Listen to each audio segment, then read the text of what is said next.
আমাদের অভাবের সংসার কি আর কোনোদিনই কাটবে না?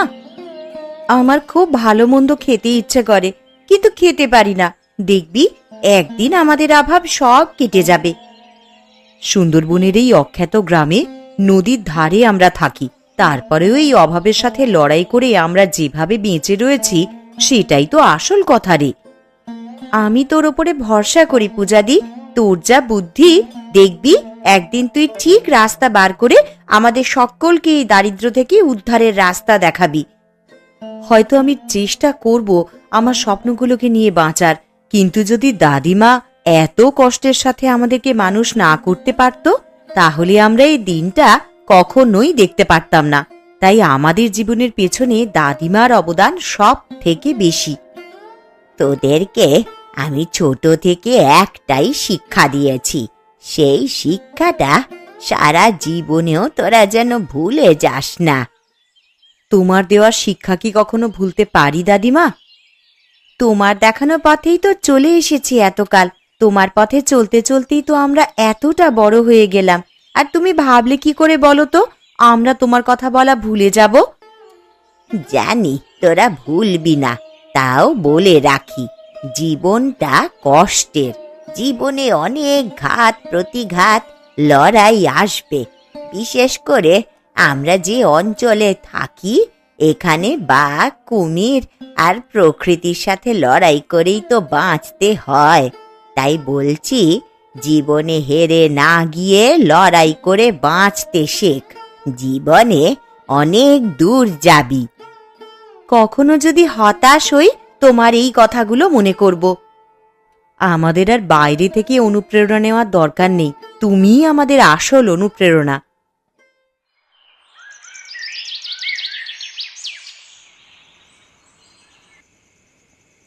রাখি, তোর বড্ড কষ্ট হয় বল এইভাবে জীবনটা বাঁচতে? কষ্ট হলেও আর কি করব বলো তো? জন্মেছি যখন এখানে, তখন তো কাটাতেই হবে কষ্টের সাথে। তবে আমি কিন্তু অনেক স্বপ্ন দেখি রে। আমি স্বপ্ন দেখি যে একদিন এমন কিছু করব যার জন্য আমাদের এই ছোট্ট গ্রামটাকে সারা দেশের লোক জানবে। তোমার কি মনে হয়, তোমার স্বপ্ন কোনোদিনও পূরণ হবে? অবশ্যই পূরণ হবে, যদি তুই আমার সাথে থাকিস। আমি তো তোমার সাথেই থাকব, কিন্তু পরিকল্পনাটা কি একটু বলো তো শুনি। পরিকল্পনাটা হচ্ছে যে আমি রান্নায় খুব ভালো, আর তুই খুব বুদ্ধিমতী মেয়ে। তাই আমরা দুজনে যদি একটা ঝাল কাঁকড়ার হোটেল ব্যবসা খুলতে পারি, তাহলে দেখবি সেই রান্নার নামে আমাদের গ্রামের নাম সারা দেশে ছড়িয়ে পড়বে। তুমি ঠিক বলেছ। আর তাছাড়া এটা একটা টুরিস্টের জায়গা, এখানে বাইরে থেকে কত লোক আসে বলো তো।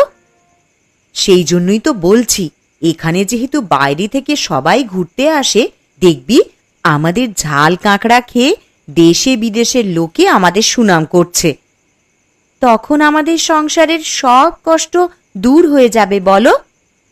অবশ্যই দূর হয়ে যাবে, দূর হতে বাধ্য তখন।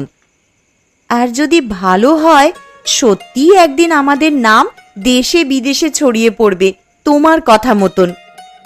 তখন একটা ভালো ঘর হবে দেখবি, যে ঘরে রাতে বাঘ ঢোকার ভয় থাকবে না। তাহলে তো আমাদের গ্রামের লোকের অনেক কষ্ট দূর হয়ে যাবে গো আমাদের হোটেলে কাজ করে। সেইটাই তো চাইছি রে। তার জন্যে আমাদের দুই বোনকে হাতে হাত রেখে কাজ করতে হবে। দেখো, আমরা এবার থেকে সেটাই করব।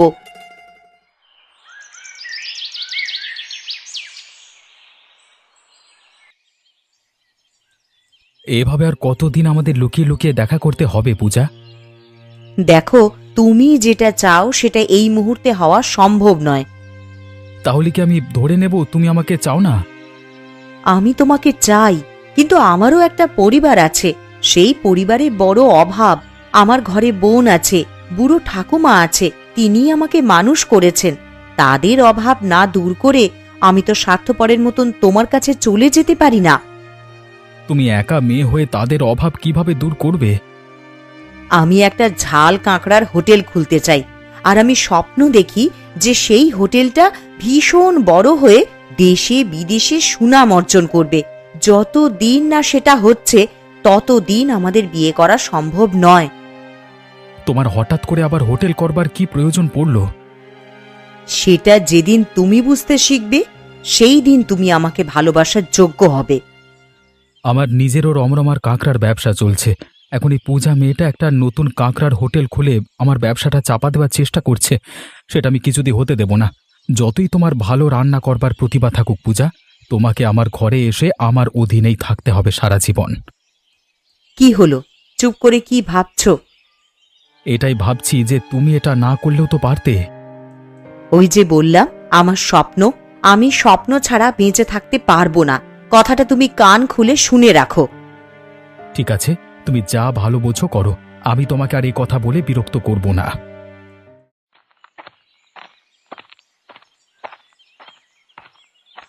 কি হয়েছে পলাশ? এই বিকেলবেলা এরকম হতাশ মুখে কোথায় যাচ্ছ? খগেনদা, কি করব কিছু বুঝতে পারছি না। এই কি হয়েছে তোমার? তোমাকে তো এরকম হতাশায় কখনো দেখিনি। সেটাই তো বলছি খগেনদা, আমার সবকিছু একেবারে ধ্বংস হয়ে গেছে মনে হচ্ছে। যাকে ভালোবাসলাম সেই কিনা আমার সাথে প্রতিযোগিতা করে ব্যবসা করতে চাইছে।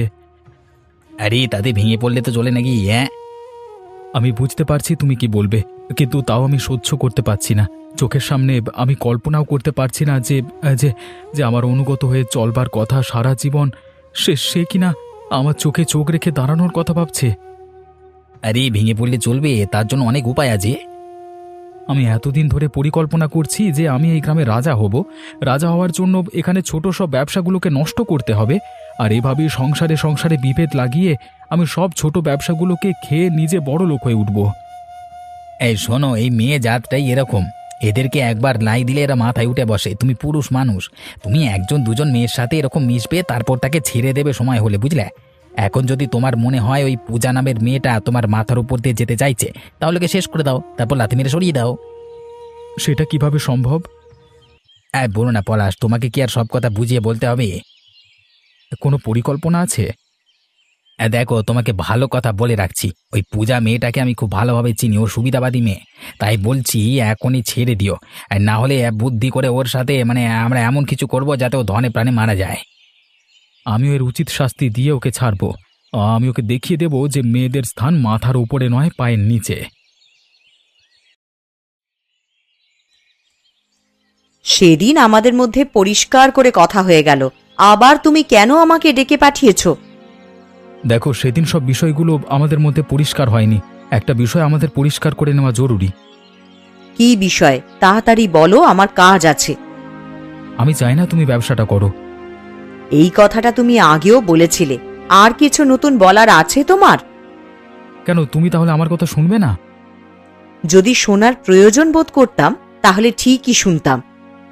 তাহলে শোনবার প্রয়োজন বোধ করছো না তুমি, বলো? তোমার এই অযথা কথা শুনতে চাই না আমি।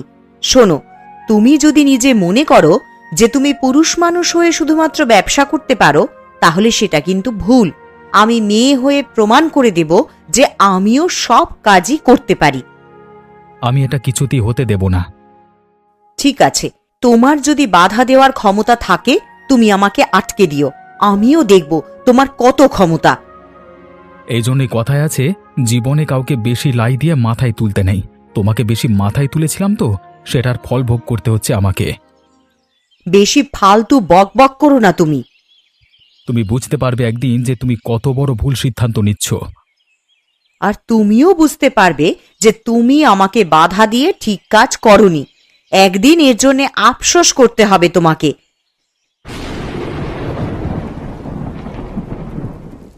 জেঠু, আমরা তোমার কাছে এলাম কিছু সাহায্যের জন্য। হ্যাঁ, আমাদের কিছু পরামর্শ লাগবে জেঠু। কি জানতে চাও তোমরা?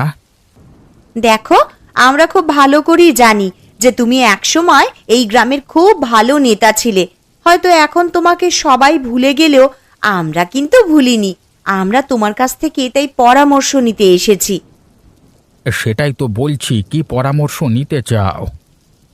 আমরা এই গ্রামে একটা ঝাল কাঁকড়ার হোটেলের ব্যবসা শুরু করতে চাই। দেখো, আমাদের সংসারের অবস্থা তো জানোই যে নুন আনতে পান্তা ফুরোয়।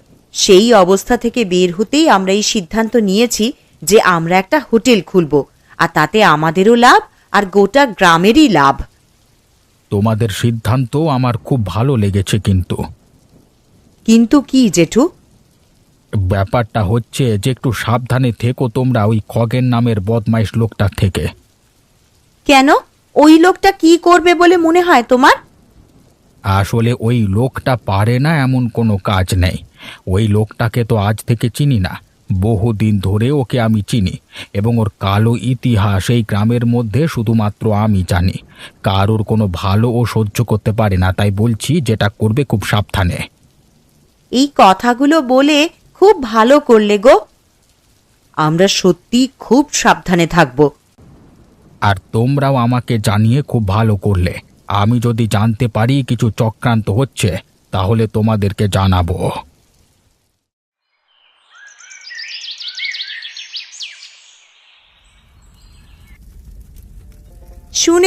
শুনে যাও দাদারা, ভাইরা, আজ থেকে আমাদের ঝাল কাঁকড়ার দোকান শুরু হয়েছে। আমার দিদির হাতে সুস্বাদু রান্না খেয়ে যাও তোমরা। এই কি পূজা রান্না করছে নাকি? তাহলে তো খেয়ে যেতেই হচ্ছে। হ্যাঁ, আজ আমাদের হোটেলের উদ্বোধন, তাই সবাইকে আমরা ডেকে ডেকে খাওয়াচ্ছি, এসে খেয়ে যাও। কথা দিচ্ছি এমন সুস্বাদু খাবার আর কোথাও পাবে না। এই নাও, তোমরা সবাই পেট ভরে খাও। সাধু সাধু, এই সুন্দরবন গ্রামে আমরা সবাই কাঁকড়া খেয়েছি, কিন্তু এত সুন্দর কাঁকড়া ঝাল রান্না তো এর আগে কখনো খাইনি। হেভি হয়েছে, হেভি। তাহলে তোমরা আমার হোটেলে রোজ আসবে তো? এ তো দেখছি খাবারের নেশা ধরিয়ে দিলে তোমরা। তোমার হোটেলে না এসে কি আর কোথায় যাবো, কার কাছে যাবো বলো দেখি? যদি সবাই তোমরা কথা দাও যে হোটেলে আসবে, তাহলে কিন্তু আমরা হোটেল আরো ভালো করে চালানোর ব্যবস্থা করব। অবশ্যই আসবো। এমন সুস্বাদু রান্না খেলে কি আর থাকা যায়? আমাদের ঘরে এমন রান্নার ব্যবস্থা কই?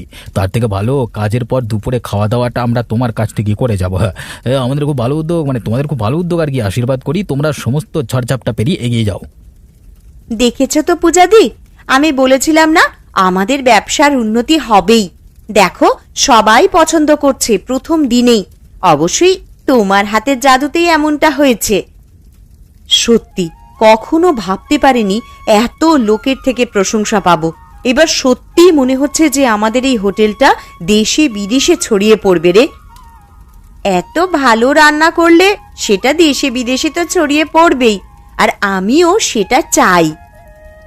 আজ আমার সত্যি আনন্দ হচ্ছে রে, নিজের চেষ্টায় কিছু করে ফেলার আনন্দ।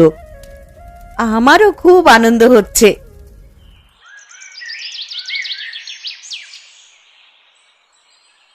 আর সহ্য হচ্ছে না খগেনদা, ওরা শুধুমাত্র বলে শান্ত থাকেনি, একটা নতুন হোটেল পর্যন্ত খুলে ফেলেছে। এটাই তো চাইছিলাম আমি। কি যা তা কথা বলছো তুমি? তুমি তো আমাদের দলে ছিলে, তাহলে ওদের হোটেল খোলায় তোমার এত আনন্দ কিসের? আরে আনন্দ তো অবশ্যই আছে, কারণ এইবার এই শুরু হবে আসল খেলা। এইবার জিততে হবে তোমাকে। কিন্তু জিতবো কি করে? জেতবার সব রাস্তা তো বন্ধ দেখতে পাচ্ছি। তুমি যদি চোখ বন্ধ করে থাকো তাহলে তো বন্ধ মনে হবেই রাস্তা। একবার চোখ খুলে চেয়ে দেখো, আমি তোমাকে রাস্তা দেখাচ্ছি। তাহলে কিছু উপায় বলো দেখি। এবারে উপায় একটাই, শেষ করে দাও ওদের স্বপ্ন। যদি তুমি ওই পূজা মেয়েটার ভালোবাসায় না পড়তে, তাহলে বলতাম ওই মেয়ে দুটোকেও শেষ করে দাও, কিন্তু এখন দেখছি ওদের বাঁচিয়ে রাখলে আরো মঙ্গল। তাহলে কি করব আমি? ওদের নতুন হোটেলে রাতের আঁধারে গোপনে লুকিয়ে আগুন লাগিয়ে দাও। মেয়ে দুটোর সব স্বপ্ন চিরতরে পুড়ে ছাই হয়ে যাবে। হ্যাঁ, আর বেঁচে থাকতে থাকতে ওরা দেখবে এটাই হচ্ছে তোমার প্রতিশোধ নেবার একমাত্র রাস্তা। ঠিক বলেছ, আমি সেটাই করব, এবং এমনভাবে করব যেন কেউ ঘুণাক্ষরেও কিছু বুঝতে না পারে। আরে আমার তোমার উপরে ভরসা আছে, আমি জানি তুমি সেই কাজটা খুব ভালো করে করতে পারবে। হ্যাঁ,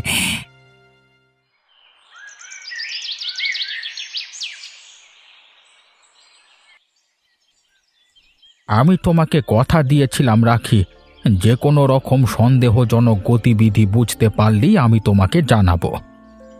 কি হয়েছে, কিছু বুঝতে পেরেছেন আপনি? আমি গোপন সূত্রে খবর পেয়েছি যে কি খবর? খবরটা খুবই গোপনীয়, তাই তোমার দিদিকে না ডেকে আমি তোমাকে ডেকেছি। হ্যাঁ হ্যাঁ, আপনি নিশ্চিন্তে বলতে পারেন। খবরটা হচ্ছে যে এই খগেন পলাশের মাথা চিবিয়ে তোমাদের দোকানটা শেষ করে দেওয়ার পরিকল্পনা করছে এবং আমি খুব নিশ্চিত যে ওরা যে ধরনের লোক তাতে তোমাদের দোকানে আগুন লাগিয়ে সবকিছু শেষ করে দিতে পারে। কি বলছেন কি হরিপদ বাবু? এতে যে আমাদের সব স্বপ্ন একেবারে ধূলিসাৎ হয়ে যাবে। ওরা সেটাই চায় যে তোমাদের সব স্বপ্ন শেষ হয়ে যাক এবং বাধ্য হয়ে তোমার দিদি ওই পলাশের ঘরের বউ হয়ে সারা জীবন ঝি চাকরের মতো জীবন কাটাক। তাহলে কি করতে পারি বলুন? এই বিপদকে আটকানোর কোনো রাস্তা জানা আছে? আপাতত তোমাদের খুব সাবধানে থাকতে হবে এবং দোকানের উপর নজরদারি করে রাখতে হবে, কেউ যেন এসে ক্ষতি না করতে পারে। আপনি আমাকে কথাগুলো জানিয়ে খুব ভালো করলেন।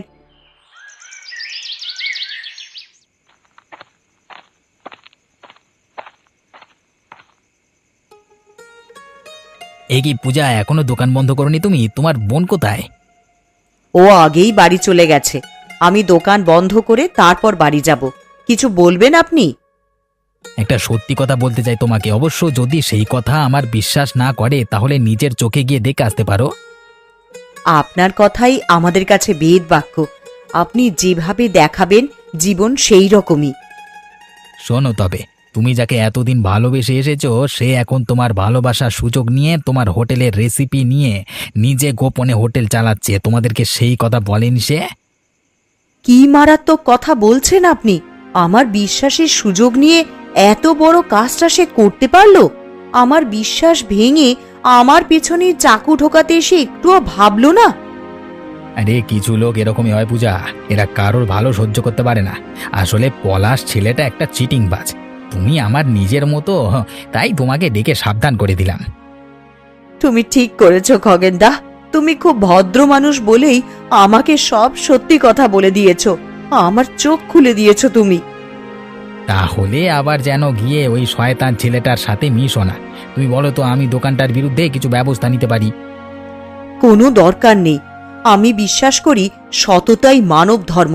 আর যখনই ছেলেটার এই মানব ধর্মের সাথে চিটিংবাজি করে চলেছে তখন আমার আর কিচ্ছু বলার নেই। তাহলে তুমি আর সম্পর্ক রেখো না ওই ছেলেটার সাথে।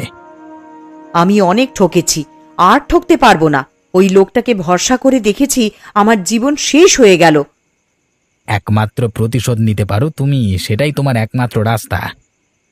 বেশ, ভেবে দেখি কি করা যায়।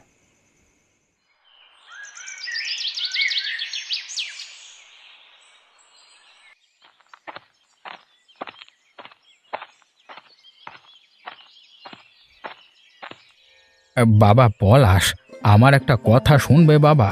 হয়তো তুমি অনেক বড় হয়ে গিয়েছো, কিন্তু আমার একটা কথা শোনো, জীবনে উন্নতি হবে। কি কথা বলবেন বলুন জ্যাঠামশাই। কথাটা হচ্ছে যে তুমি ওই খগেন নামের লোকটার সঙ্গ ছেড়ে দাও। ওর সঙ্গে থেকে কারোর কোনোদিন ভালো হয়নি এবং হতেও পারে না। কেন হঠাৎ করে এরকম বলছেন বলুন তো?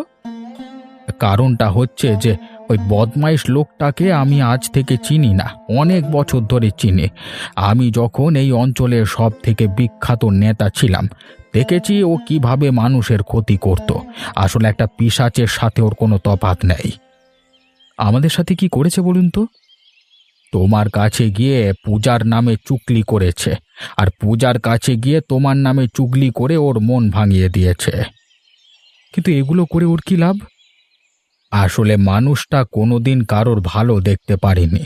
তোমরা সুখে থাকবে, ব্যবসা করে খাবে, এটা কোনোদিন মেনে নিতে পারেনি। আর ও নিজেও রাজা হওয়ার জন্য এই গ্রামের ছোট ছোট দোকানগুলোকে বন্ধ করে নিজের ব্যবসা চালু করতে চায়। সত্যি এত বড় ব্যাপারটা তো আমি বুঝতেই পারিনি। ভেবে দেখো একবার, আজকে তুমি আছো, কালকে তোমাকে ফেলে দিয়ে অন্য কাউকে ধরবে, অথচ তোমার সব যাবে, পূজার মতো একটা ভালো মনের মেয়ে যাবে, এটা সব থেকে বড় কথা। আমার চোখ খুলে গেছে, আমি বুঝতে পেরেছি যে আমার মগজ ধোলাই করে ওই শয়তান খগেন কিভাবে আমার মাথার মধ্যে বিষ ঢুকিয়েছে। আর সেই জন্যই তুমি তোমার বান্ধবীকে ছোট দেখিয়ে তার ব্যবসা ডুবিয়ে তার দোকানে আগুন লাগানোর পরিকল্পনা করেছিলে। ছি ছি ছি ছি, এখন ভাবতেও লজ্জা করে। আমি ওর কাছে নিজে গিয়ে ক্ষমা চেয়ে নেব।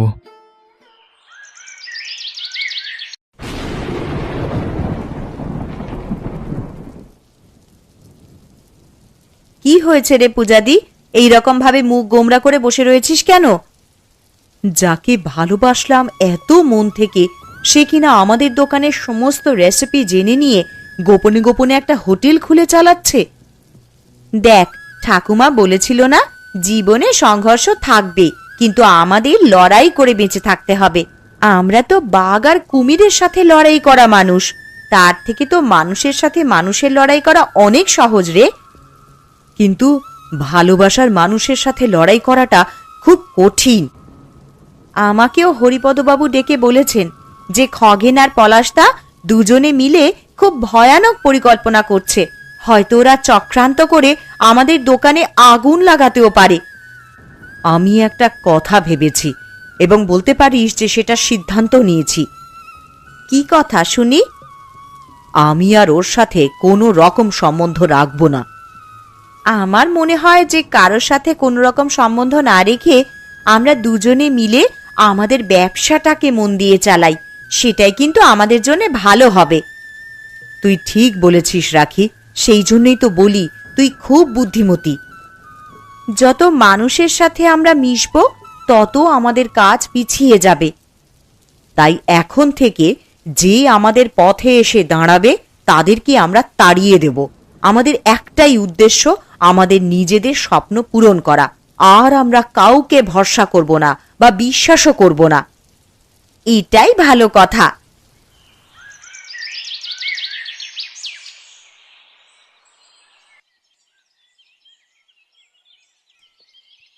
পূজা, তুমি আমাকে ক্ষমা করে দাও। আমি নিজের ভুল বুঝতে পেরে তোমার কাছে এসেছি। আমি বুঝতে পেরেছি খগেন আমাকে ভুল ভাল বুঝিয়ে আমাকে দিয়ে উল্টোপাল্টা কাজ করিয়ে নিচ্ছে। ছোট লোকের জাত কথাকার, একদিন তুমি আমাকে বলেছিলে না, আজ আমি তোমাকে বলছি তুমি ছোট লোক, আর ছোট লোকের সাথে কোনো সম্পর্ক আমি রাখতে পারবো না। আমি বুঝতে পারছি তুমি রাগ করছো, তোমার রাগ করাটাও স্বাভাবিক, কিন্তু একটু ভেবে দেখো আমাদের সম্পর্কটার বিষয়ে। কোনো কিছু ভাবনা চিন্তার আমার জায়গা নেই। আর যে সম্পর্কটার কথা বলছো সেই সম্পর্কটা অনেকদিন আগেই ভেঙে গেছে। হয়তো সেই সম্পর্কটা কোনোদিনও তৈরিই হয়নি। কি উল্টোপাল্টা কথা বলছো তুমি? ঠিক কথাই বলছি। যদি সেই সম্পর্কটা থেকে থাকতো তাহলে অন্তত লোকের কথা শুনে তুমি আমাদের দোকানে আগুন লাগানোর পরিকল্পনা করতে পারতে না, অথবা আমাদের রেসিপি চুরি করে আমার বিশ্বাসের সুযোগ নিয়ে তুমি অন্য দোকান খুলতে পারতে না। তুমি যখন সেটা আজ পেরেছো, তখন সেটা তুমি কালকেও পারবে অথবা পরশুও পারবে। তুমি কি আমাকে ক্ষমা করে দেবে না? আমার জীবনে বিশ্বাসঘাতকের কোনো স্থান নেই। বেরিয়ে যাও তুমি এক্ষুনি আমার বাড়ি থেকে। আমি তোমার পায়ে ধরছি পূজা। যদি পা ছুঁতে আসো তাহলে আমি লাথি মেরে তাড়িয়ে দেবো তোমাকে। আমি সিদ্ধান্ত নিয়েছি যে আমি আর কারোর সাথে কোনো রকম যোগাযোগ না রেখে নিজের মতন করে নিজের ব্যবসা চালাবো। আমাকে আমার জীবনটা বাঁচতে দাও। সত্যি কি আমি চলে যাব? নিজের ভুল বুঝতে পারবার পরেও কি তুমি আমাকে একটা সুযোগ দেবে না? না, দেব না। এক্ষুনি যদি তুমি আমার চোখের সামনে থেকে দূর হয়ে না যাও তাহলে আমি লোক ডাকতে বাধ্য হব। ঠিক আছে পূজা, তুমি শান্ত হও, আমি চলে যাচ্ছি। শুধু এতটুকু বলে যাই যে আমি নিজের ভুল বুঝতে পেরেছি।